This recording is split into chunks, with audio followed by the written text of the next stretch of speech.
espero que esteja bem. Esse primeiro recado é só para deixar claro para todos e todas que estão nos assistindo que as aulas aqui presentes são dos nossos cursos do IFMG Campus Avançado Pinuí. Qualquer uso indevido da imagem pode ser alvo de questionamento judicial. Então, dessa forma, assista, não tem problema algum em assistir, em aprender e compartilhar o conhecimento. Mas nada de utilização das imagens sem autorização prévia dos responsáveis, seja o professor, seja o Instituto Federal de Minas Gerais, Campus Avançado Pinuí. Beleza? A gente se vê ao longo desse curso e espero que seja proveitoso para todo mundo. Olá, saudações a todos e todas. Na aula passada, nós falamos sobre genética mendeliana, demos um apanhado geral sobre a regra do E, a regra do OU, sobre a primeira e a segunda lei de Mendel, e eu disse que na aula seguinte a gente trabalharia com exemplos para facilitar a compreensão de tudo aquilo que a gente falou de maneira geral. E aqui, essa aula agora, nós vamos falar sobre as leis de Mendel e vamos apresentar diversas situações, problemas e diversos exemplos de como a gente deve trabalhar para interpretar o que está acontecendo na situação problema. Beleza? Então vamos seguindo. Então, a primeira lei de Mendel, né? A gente já falou, e aí é importante a gente lembrar que em 1868 Darwin defendia a teoria da pangênese, né? Que os gametos eram formados por partículas provenientes de todas as partes do corpo. E aí, em 1866, né, com base também nesse trabalho, o Mendel publica um trabalho sobre hereditariedade, só que só vai começar a ter atenção em 1900, né? E o termo genética foi usado pelo Bateson somente em 1905. E o Mendel, né, como a gente já viu, uma das razões do seu sucesso foi escolher ervilha, pois a ervilha é de fácil cultivo, produz muita semente, a flor hermafrodita se reproduz por autofecundação e pode-se conseguir fecundação cruzada. Então, com base nisso, a gente tem a primeira lei de Mendel. E como que o Mendel fazia? O Mendel, então, ele decidia se ocorria a autofecundação, que acontece naturalmente quando os grãos de pólen produzidos nos estames caem sobre os carpelos da mesma flor. Mas aí o Mendel fazia a fecundação cruzada para impedir a autofecundação.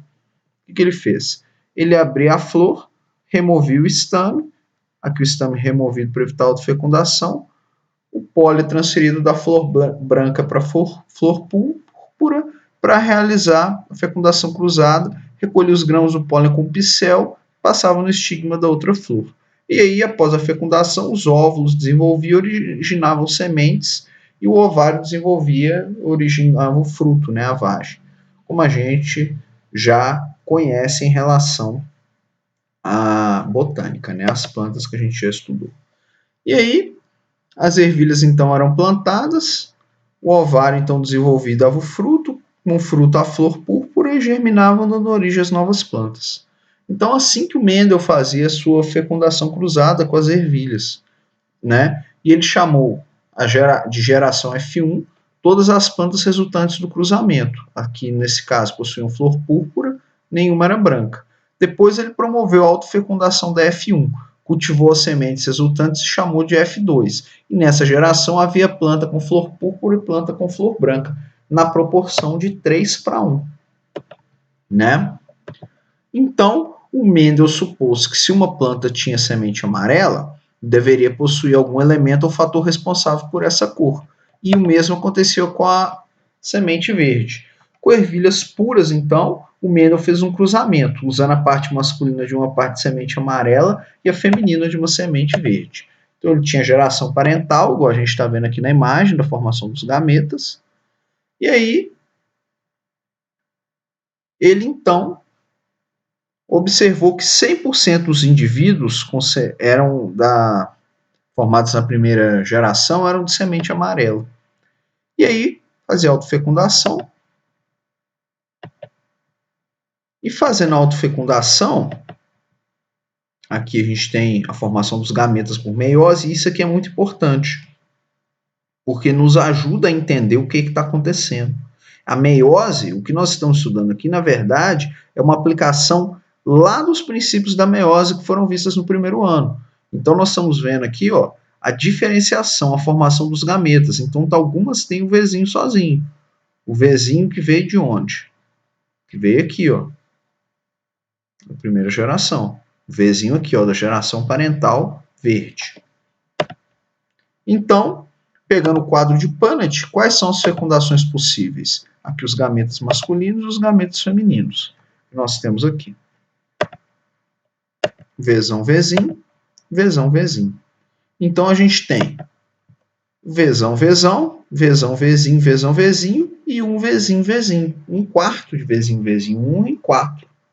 Então, a formação da segunda geração F2 nos apresenta um verdezinho. Então, a proporção genotípica encontrada é de 1:2:1 quando a gente cruza, né, dois indivíduos heterozigotos. Então, a proporção genotípica é 1:2:1.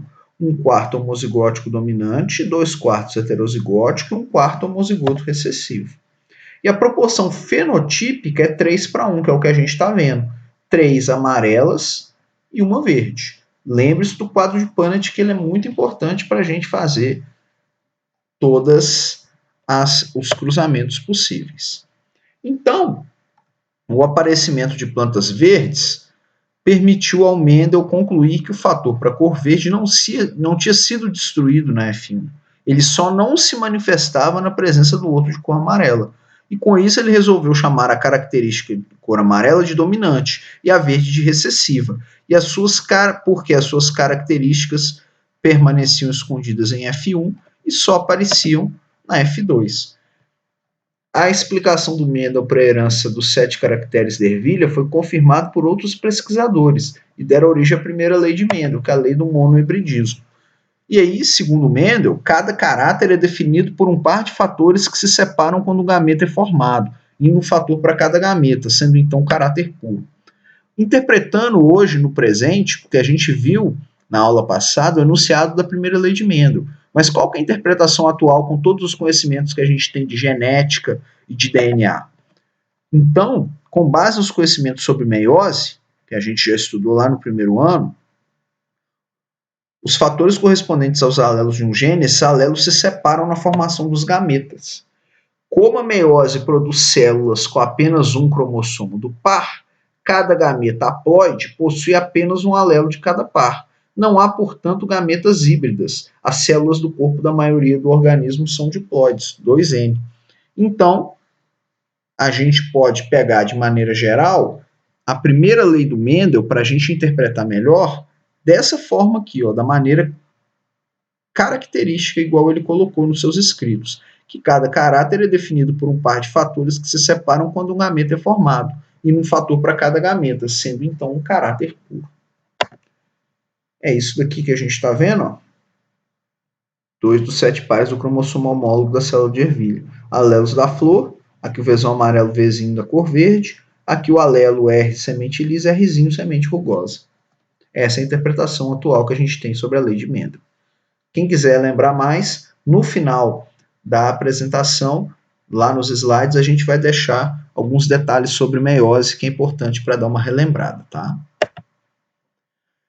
Então, a gente pegou aqui as conclusões de Mendel, foram baseados na ervilha, né? Só que o princípio enunciado na primeira lei e também na segunda lei, que a gente vai ver com exemplos ao longo dessa aula, aplica-se então a todos os organismos de reprodução sexuada. A gente traz aqui o exemplo do porquinho da Índia, preto e marrom, ambos homozigotos. Então, cruzando os dois, genótipo homozigoto, e aqui a formação dos gametas. A gente gera indivíduos pretos e a gente gera o genótipo heterozigoto. Lembrando que a gente tem, então, esse caráter aqui presente, o genótipo heterozigoto. Qual que é a conclusão, então? Pegando a geração F1 e cruzando, o que a gente vai ter no quadro de Punnett? A gente vai ter o masculino e o feminino, a gente vai ter 1/4 Mzão, Mzão, meio Mzão, Mzinho, meio Mzão, Mzinho, que ficou um pouco confuso, e um quarto Mzinho, Mzinho. Então, o mais fantástico do Mendel é que o que ele identificou que acontece com a ervilha, acontece para os outros seres vivos sexuados que fazem meiose. É realmente uma coisa impressionante como que conseguiu, de uma maneira tão simples, fazer uma descoberta tão fantástica. E aí, o resultado do cruzamento F1, F1 é F2. E a proporção genotípica no F2 é um quarto homozigoto dominante Mzão, Mzão, 2/4 ou 1/6 heterozigoto Mzão, Mzinho, um quarto homozigoto recessivo Mzinho, Mzinho. Ou seja, 1 Mzão, Mzão, 2 Mzão, Mzinho, para 1 Mzinho, Mzinho. A proporção fenotípica é 3/4 ou 75% de pelo preto, 1/4 ou 25% de pelo marrom. Beleza? Então, seguindo, pegando agora uma situação problema. Em ervilhas, o caráter semente lisa é condicionado por um alelo dominante R, enquanto o caráter semente rugosa é condicionado pelo alelo recessivo Rzinho.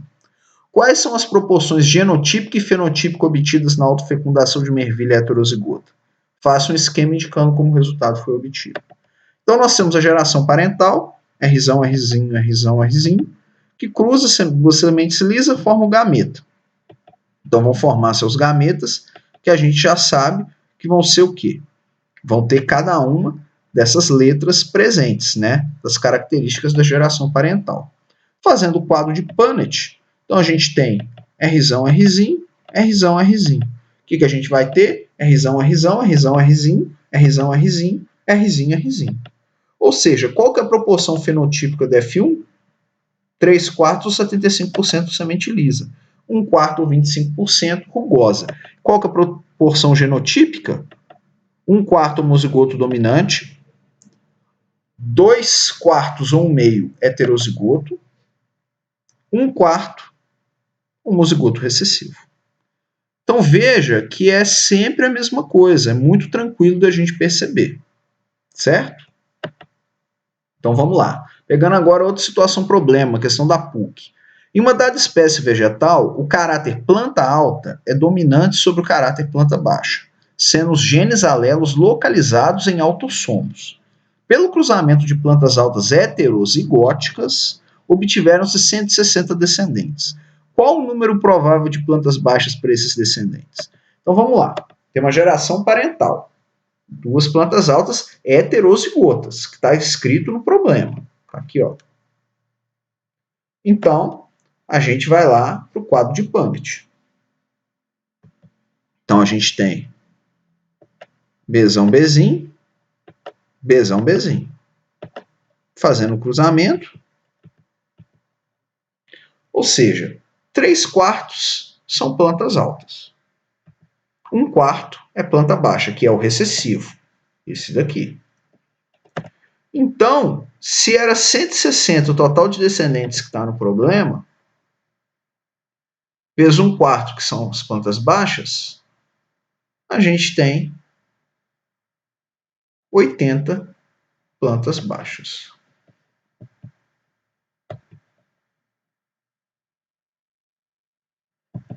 Na verdade, 40 plantas baixas, né? A conta está errada aí, tem que arrumar.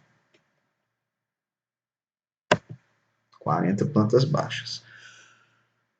Qual o resultado do cruzamento entre plantas de ervilhas hastes longas puras, igual a gente está vendo aqui, ó, hastes longas puras, com plantas de hastes curtas na primeira geração F1 e na segunda geração F2? Então, nós temos aqui curto, Czinho, longo, Czão, Czinho. Então, o que nós temos? Plantas de ervilhas hastes longas são cruzadas com plantas de hastes curtas. Então, qual que é a geração parental? Nós vamos ter 100% haste longa, porque a gente já sabe o que acontece quando a gente cruza um 100% homozigoto dominante com 100% homozigoto recessivo. A gente vai ter 100% de heterozigotos que vão ter a característica dominante, porque é ela que domina quando está em heterozigose. Então, pegando então o cruzamento, então, você vai pegar um Czão, Czinho, com um Czão-Czinho, cruzamento entre plantas de hastes longas da segunda geração. Então, nós vamos ter os gametas femininos, os gametas masculinos. Então, heterozigoto, homozigoto dominante, homozigoto recessivo.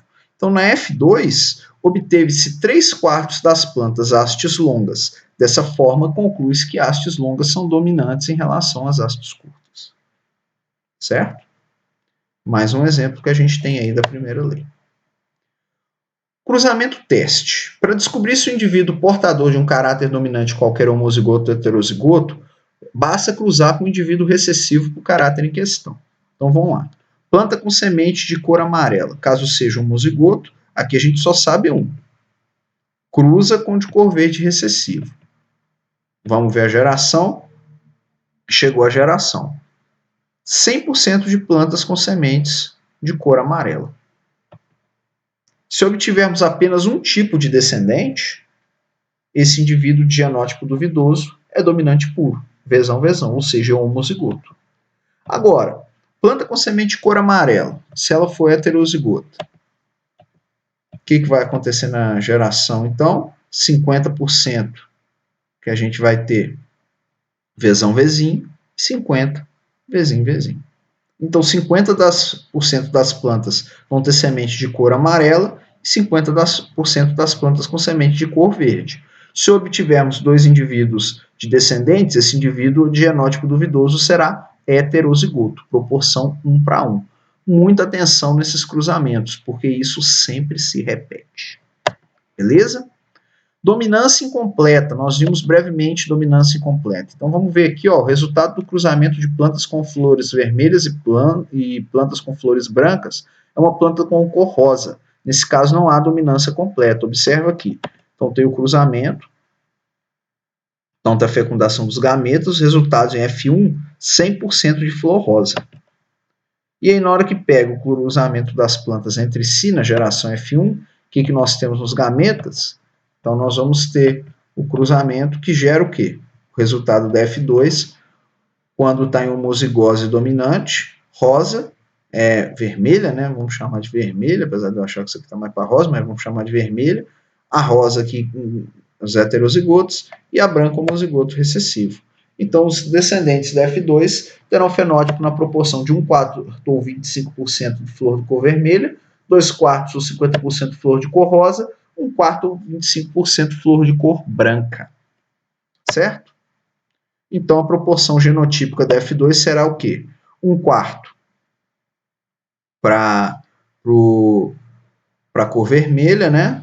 CVzão, 2/4 ou 1/2 CVzão, CBzão, 1/4 CBzão. Beleza? Esse é o caso de dominância incompleta. E agora nós vamos começar a complicar o negócio. Vamos falar lá da probabilidade, que a gente já viu.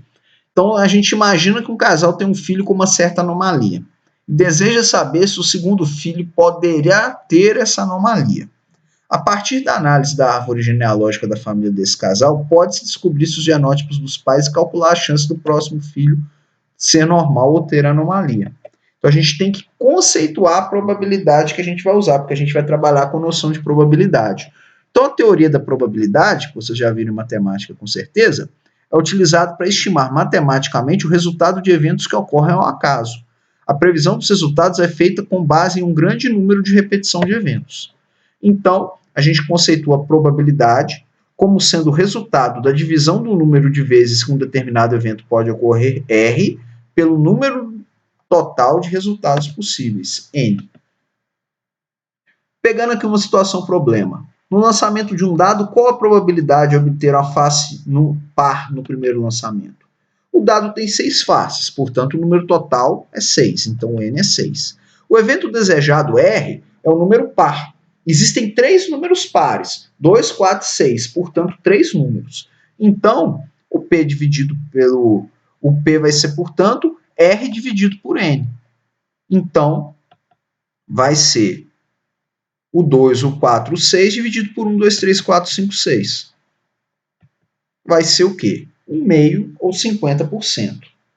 É isso que nós vamos ter, então, para a gente conceituar e entender uma questão de probabilidade.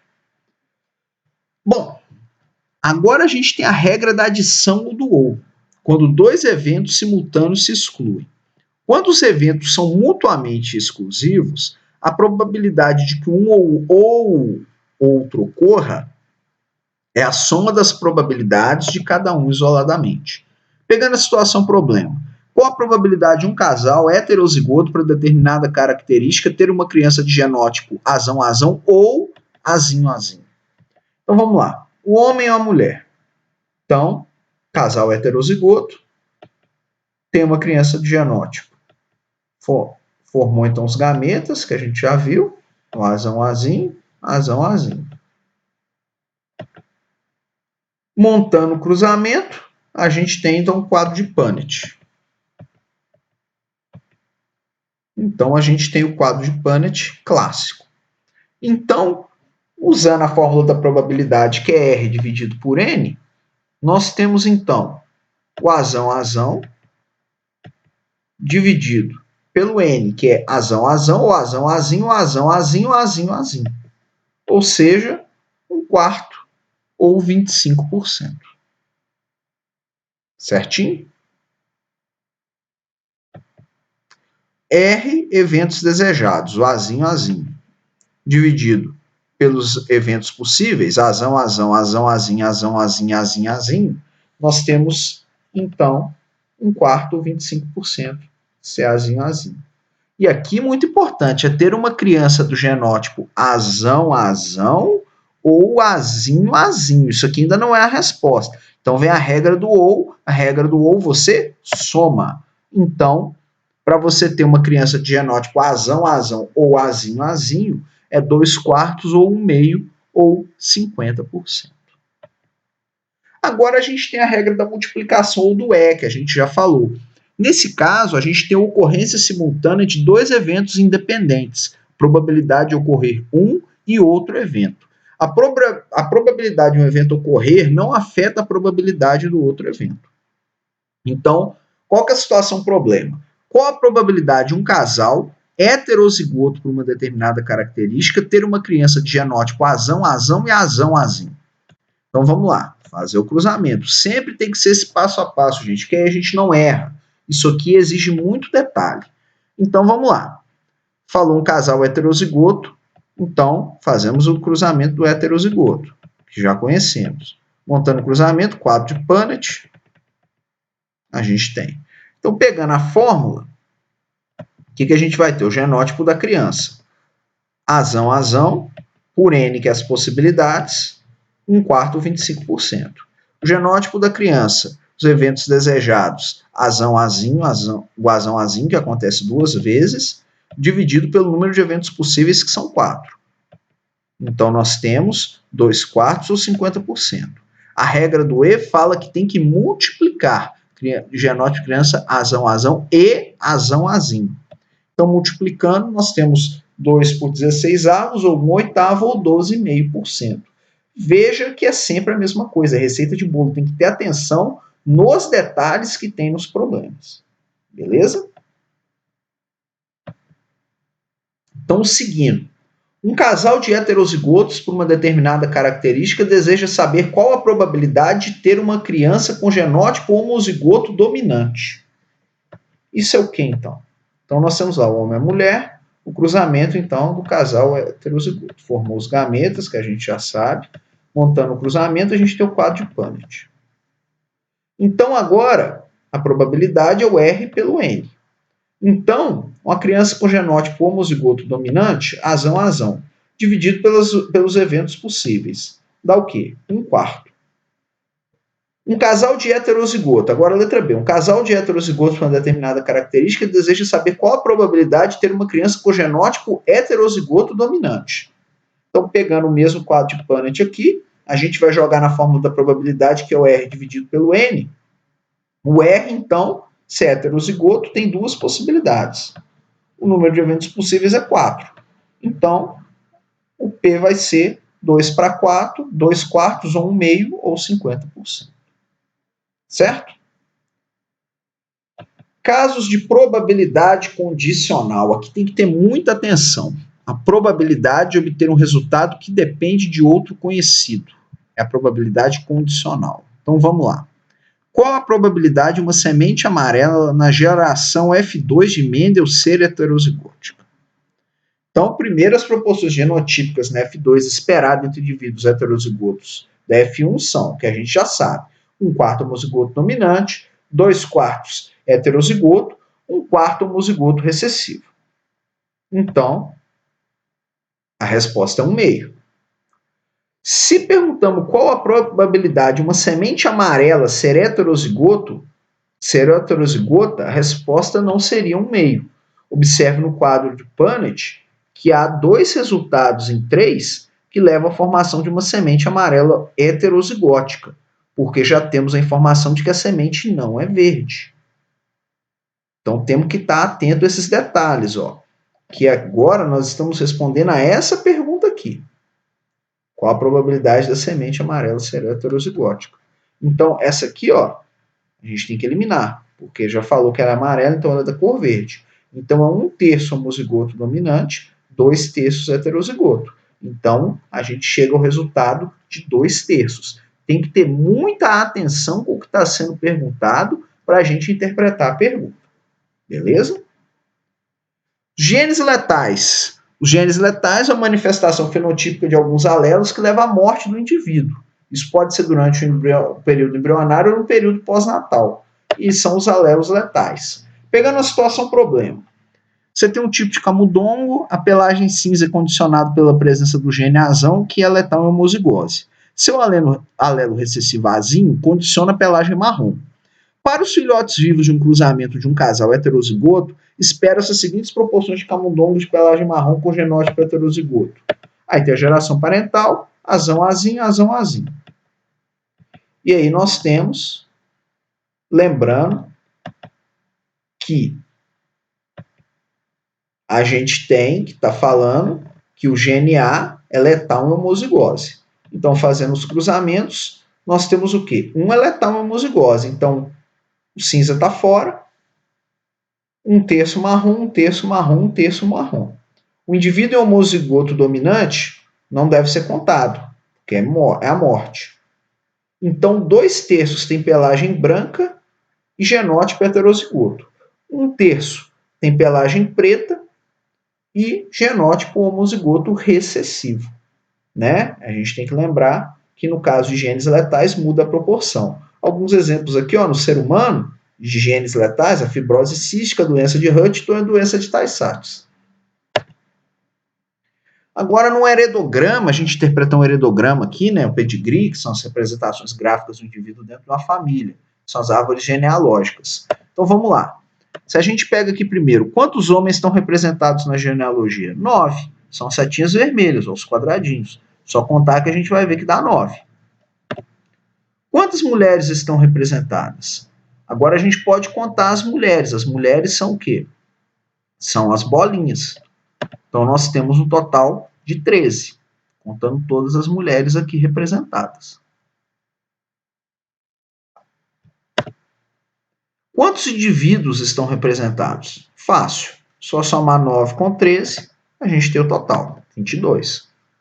Quantos indivíduos são normais? O que é o normal? O normal é quem está transparente, está branco. Então aqui, ó, nós temos 3 normais. E qual casal possui o maior número de descendentes? Aqui, ó. Casal 2,4 possui 2 descendentes e 2,5 possui o maior número de descendentes. Aqui, ó, do casal 2,4, 2,4, que aqui, ó, é um cruzamento, aqui ficou faltando, ó, esses dois aqui estão cruzando e dando origem.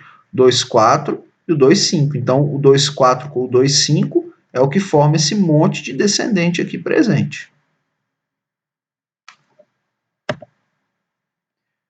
Qual a fêmea normal a partir do casal 2,4 e 2,5? 3, 6. 1, 2, 3, 4, 5, 6. Então, 3, 6. Certinho? Agora a gente já consegue ver um heredograma. Então vamos lá. Um homem normal, filho de pais heterozigotos, casa-se com uma mulher albina. Qual a probabilidade de nascer um filho albino? Veja que a gente só sabe que ele é normal. A gente não sabe se é homozigoto ou heterozigoto. A gente não sabe isso. A gente quer saber qual a probabilidade de nascer um filho albino. Então vamos lá. Pelo esquema, o homem pode ser homozigoto ou heterozigoto. Se for homozigoto, não terá filho albino. Isso é muito claro. Há uma condição imposta no problema. Para ter filho albino, ele tem que ser heterozigoto híbrido. Então ele tem que ser heterozigoto híbrido, porque senão não tem probabilidade de nascer um filho albino. Então, pegando o quadro de Punnett, então vamos lá. Azão, azim, azão, azim, eliminado aqui o indivíduo albino. Por quê? Porque ele não é albino. Então ele tem 1/3 de chance de ser azão, azão, ele tem 1/3 de chance de ser azão, azinho, mais 1/3 de chance de ser azão, azinho. Então, eliminando a probabilidade de ser azinho, azinho, fica apenas 1/3 para normal puro e 2/3 para normal híbrido. Então, ele tem 2/3 de chance de ser normal híbrido. Dando continuidade. Aí, nós temos então, se for heterozigoto, azão, azinho, a chance de nascer um filho albino no casamento com a mulher albina vai ser o quê? Azão, azinho, meio azão, azinho, meio azinho, azinho. Então, filho albino, chance de 1/2. Só fazer o quadro de Punnett se tiver dúvida. Como tem dois eventos que ocorrem simultaneamente, ele tem que ser heterozigoto e tem que ter filho albino. E, regra do E. Então, qual que é a probabilidade? A probabilidade de ser híbrido é 2 possibilidades, dividido pelo número de possibilidades, que são 3. 2 para 3. Então, 2/3. Isso a gente já viu. Ser albino. Aí tem que ser um filho de um casal azão, azinho, com azinho, azinho. É uma possibilidade. Então, 1 para 2 possibilidades que a gente acabou de calcular. Como é regra do E, a gente multiplica. Então, a probabilidade de nascer um filho albino é 2/6 ou 1/3 ou 33%. Veja que precisa de muita atenção para resolver o problema, porque se você faz de maneira apressada, você já pressupõe que ele é heterozigoto, mas aqui, ó, tem que pressupor primeiro qual que vai ser o genótipo do pai, para depois fazer o genótipo do filho. E aí você vai ter a regra do E. Veja que é muito importante interpretar o que está sendo proposto no problema para entender o que está sendo pedido para calcular o resultado de maneira correta. Então tem que ter muita atenção nisso daqui, beleza? Preste atenção num problema tipo esse. Isso cai, isso tem que saber. Probabilidade de um casal heterozigoto por um gene recessivo que causa o albinismo, que é a falta de síntese de melanina no indivíduo, ter 2 filhos, não importando o sexo, normais é de quê?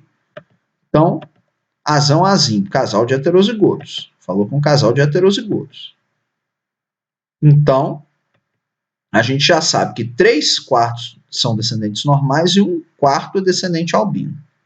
Então, qual que vai ser a chance de ter 2 filhos normais?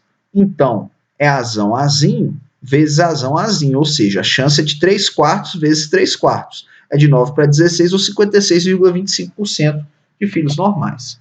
Agora, qual que é a probabilidade desse casal mencionado na questão anterior ter? 4 crianças albinas. Resposta, então, do 1. O que a gente tem que fazer? 4 crianças albinas é 1/4 vezes 1/4 vezes 1/4 vezes 1/4. É isso que está sendo pedido. Então, a gente tem que interpretar o que está sendo proposto para a gente compreender do que está se tratando. Ou seja, dá 1 para 256, ou 0,39%, a chance de ter 4 crianças albinas. E de uma criança albina e do sexo feminino. E, lembra da regra do E. Então, albino é 1/4, menino é 1/2, porque do sexo, 50% de chance de ser cada um. 50% menino, 50% menina. Então, 1/8 normal ou 12,5%. E de uma criança normal heterozigota e do sexo masculino. Lembra do E, olha a regra do E. Então é normal, 3/4, menino, 1/2. Então é de 3/8, ou 37,5. Beleza? Agora que a gente treinou bastante a primeira lei, agora a gente vai falar da segunda lei de Mendel, ou de hibridismo, né? E aí, o Carlos Drummond de Andrade traz no poema Resíduos, pois de tudo fica um pouco. Fica um pouco do teu queixo no queixo da tua filha. O exemplo dos queixos aí. Então, Mendel passou a estudar 2 pares de caracteres de cada vez. E para realizar essas experiências, o Mendel então usou ervilhas de linhagem pura com semente amarela e lisa e ervilha também pura com semente verde rugosa. E na segunda lei, que é a lei da recombinação, ela diz o seguinte: em um cruzamento em que estejam envolvidos 2 ou mais caracteres, os fatores que determinam cada um se separam, se segregam de forma independente durante a formação dos gametas, se recombinando ao acaso e formando todas as recombinações possíveis. Ou seja, dependendo da quantidade de pares de genes envolvidos, a transmissão pode ser dihíbrida, trihíbrida, polihíbrida, quando são vários pares. O que está acontecendo? Agora nós vamos trabalhar com mais de 2 casos, 2 ou mais caracteres, ao contrário do que a gente tinha visto, que a gente tinha visto só um caractere na primeira lei de Mendel. Então vamos aqui pegar uma situação problema. Distribuição de alelo nos gametas de um indivíduo, ocorre a formação de 4 tipos de gametas, com genótipos diferentes. Isso ocorre porque, para várias características, também ocorre segregação independente dos genes para a formação dos gametas. Então, você tem 25% de cada uma dessas possibilidades, no caso dessa situação. E aí a gente tem a fórmula. Número de pares de alelos com os quais há hibridismo é n. Número de tipos de gametas formados pelos híbridos de F2, 2 elevado a n. O número de combinações possíveis entre os gametas de F1 é 4 elevado a n. O número de fenótipos diferentes em F2 é 2 elevado a n. E o número de genótipos diferentes em F2 é 3 elevado a n. Ou seja, o que a gente tem? Nesse caso aí, ó, o n é 2, o número de híbridos 2. O n2, cálculo para o número de gametas, e aí o que a gente vai ter? 2 elevado a n, 2 elevado a 2, 4. B, o número de tipos de gametas formados pelos híbridos na F2 é 4 elevado a n, 4 elevado a 2, 16 gametas na F2. D, número de genótipos diferentes em F2, 3 elevado a n, 3 elevado a 2, 9. São os genótipos diferentes na F2. Isso aqui, ó, é fundamental para a gente saber fazer o cálculo quando a gente utiliza o quadro de Punnett, para a gente conferir se está tudo certo nos nossos cruzamentos. Em C, o número de fenótipos diferentes de F2, 2 elevado a n, 2 ao quadrado é 4, que são os fenótipos diferentes da F2. Então vamos lá. O Gregor Mendel então cruzou ervilhas puras para semente amarela e para superfície lisa de caracteres dominantes com ervilha de semente verde, superfície rugosa de caracteres recessivos. Então qual é a geração P? Vzão, Vzão, Rzão, Rzão, com Vzinho, Vzinho, Rzinho, Rzinho. Então amarela lisa com verde rugosa. Por meiose, o indivíduo Vzão, Vzão, Rzão, Rzão produz gametas VR. E o Vzinho, Vzinho, Rzinho, Rzinho produz gametas Vzinho, Rzinho. Conclusão, você tem Vzão, Vzinho, Rzão, Rzinho. E por que nós vamos ter? Porque nós já sabemos que o cruzamento que acontece numa geração homozigota para suas características, ela será 100% heterozigota. Então gerou indivíduos com fenótipo 100% amarelo liso e o genótipo 100% Vzão, Vzinho, Rzão, Rzinho. Fazendo a autofecundação dos indivíduos na F1, o que nós temos? Nós temos a formação de um indivíduo duplamente homozigoto. Então, nós vamos formar os gametas do indivíduo Vzão, Vzinho, Rzão, Rzinho. O Mendel observou, então, no F2, que ocorria a formação de 4 tipos de sementes. 9 para 16 amarelo liso, 3 para 16 amarelo rugoso, 3 para 16 verde liso e 1 para 16 verde rugoso. Ou seja, uma proporção fenotípica de 9 para 3 para 3 para 1. Isso é muito importante, porque se repete. Então, quando cruza dois heterozigotos para ambos os fatores, você tem desse lado aqui, ó, Vzão Rzão, Vzão Rzinho, Vzinho Rzão, Vzinho Rzinho. E para o outro lado, a mesma coisa. Então, no quadro de Punnett, a gente tem que estar atento, porque vai ter que repetir todos eles. E aí nós vamos fazer o cruzamento. Então, nós temos 9 fenótipos dominantes para 2 características, o S e o Y, amarelo e lisa. E aí, a gente vai fazendo o cruzamento de acordo com o quadro de Punnett, tomando cuidado para não errar. É sempre a mesma coisa. Então, nós temos 9, que são os fenótipos dominantes para as 2 características, amarela e lisa. 3 fenótipos dominantes para a característica amarelo e rugosa. Nós temos 3 fenótipos dominantes para a característica Y verde e lisa. E um fenótipo recessivo para as 2 características SY verde e rugosa. Assim se faz o quadro de Punnett de acordo com a segunda lei de Mendel. E o cálculo para determinar o número de gametas do indivíduo? Qual o número de gametas produzidos por um indivíduo com o genótipo Azão, Bzão, Azão, Azão, Bzão, Bzinho, Czão, Czinho, Dzão, Dzinho? Quais são? A fórmula para o número de gametas é 2 elevado a n. Como Azão, Azão não tem heterozigoto, né? Então é 2 elevado a 3. E quantos são? 8 gametas. Quais são produzidos? Você pode também fazer a resolução pelo método da árvore das possibilidades, que demora mais. E aí você vai fazer dessa forma que a gente está vendo aí.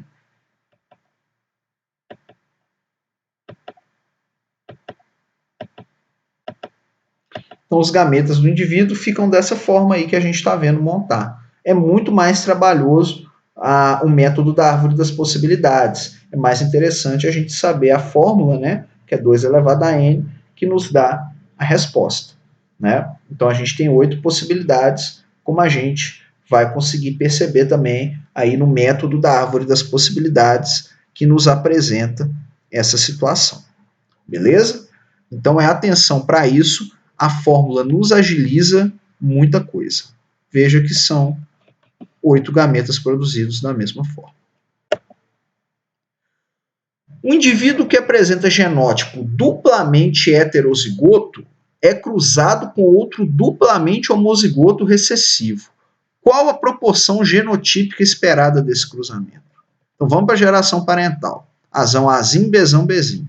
E cruzou com o outro Azinho, Azinho, Bzinho, Bzinho. Formação dos gametas, então, aqui as possibilidades possíveis são as 4 que a gente já está habituado. Aqui só é possível Azinho, Bzinho.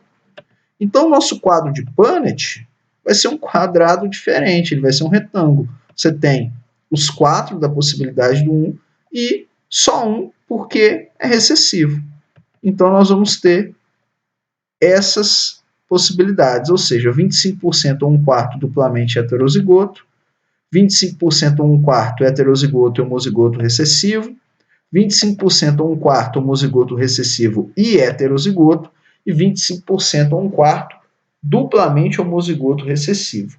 Esse caso, a gente observa a proporção fenotípica de 1 para 1 para 1 para 1.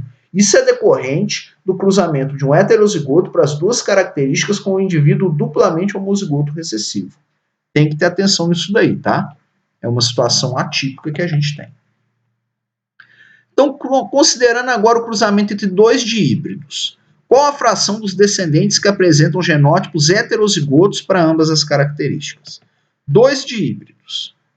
Então, são indivíduos duplamente heterozigotos. O número de gametas é 4. Então, tem 4 gametas diferentes a partir do genótipo, que a gente já sabe como identificar.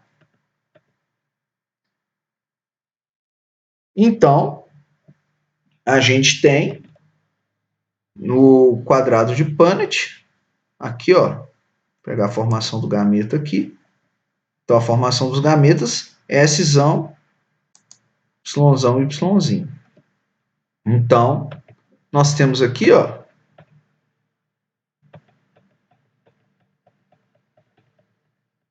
quadro de Punnett.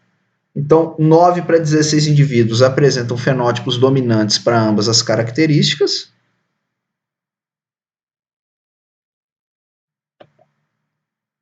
A gente tem que 3 em 16 indivíduos apresentam fenótipos dominantes para a primeira característica e recessivo para a segunda.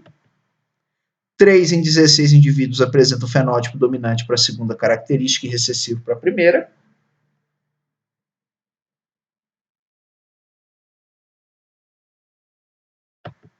E 1 para 16 indivíduos com fenótipo recessivo para ambas as características.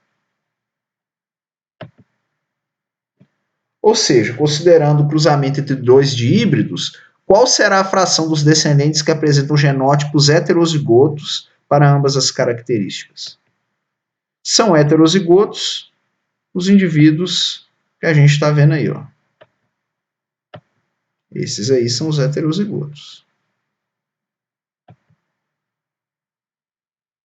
Então, será de 4 para 16 ou 25% o percentual de indivíduos que apresentam caráter duplamente heterozigoto.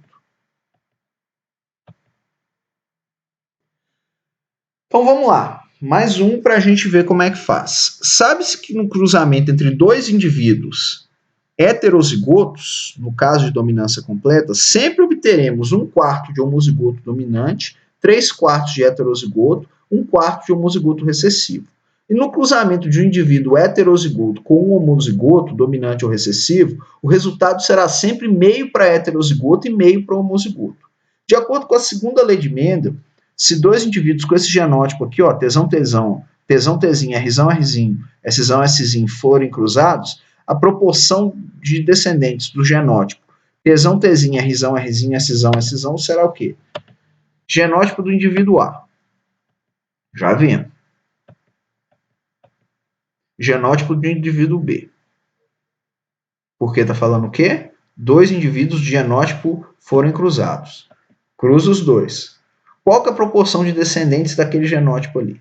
Então, nós temos que ver de maneira independente que aqui é recessivo, então é 1/4. Heterozigoto, 3/4. Homozigoto dominante, 1/4. Então, qual que vai ter, então, a possibilidade de ter o genótipo com essa característica? Vai ser 3 para 64, só multiplicar o 4,68%. O resultado do cruzamento dos indivíduos A e B será de 3 em 64 avos para esse tipo genótipo. Nesse mesmo cruzamento, qual a proporção com o genótipo Tzinho, Rzinho, Szinho? Então, a gente tem o genótipo do indivíduo A, tem o genótipo do indivíduo B. Então, a gente já sabe o que vai acontecer o descendente formado. A possibilidade de cada um é 3/4, 3/4, 3/4. Só que aqui é 1/4, Tzinho. Então, fazendo a multiplicação, se for Tzinho, Rzinho, Szinho, aqui a gente vai ter o quê? Dos cruzamentos A e B, 27 para 64 avos para esse tipo de genótipo. Então, se for Tzinho, Rzinho, Szinho, vai ser 25 para 64, o 42,18. Não é Tzinho aqui não, é Tzinho, não é Tzinho aqui não, tá? Que aí facilita para a gente compreender. Saiu errado. E, para terminar, alguns exemplos de herança autossômica na espécie humana, que a gente falou. Não deixe de assistir às aulas. Nas próximas aulas, a gente ainda vai tratando de genética, a gente ainda vai ter aula de sistema BO e de heranças condicionadas pelo sexo. Beleza? Então, atenção nesses exemplos aí de herança autossômica, que é muito curioso. O albinismo, que a gente já falou, característica recessiva. O lobo da orelha solto é dominante. O lobo da orelha preso é recessivo. covinha no queixo é dominante, polidactilia é uma herança dominante, acondroplasia é uma herança dominante, e a capacidade de enrolar a língua em U é dominante. Eu consigo. Isso aqui é dominante, você não aprende. Se você não consegue, é porque você é recessivo para essa capacidade de enrolar a língua. Beleza? São só alguns exemplos. A gente se vê na próxima aula. Tchau, tchau.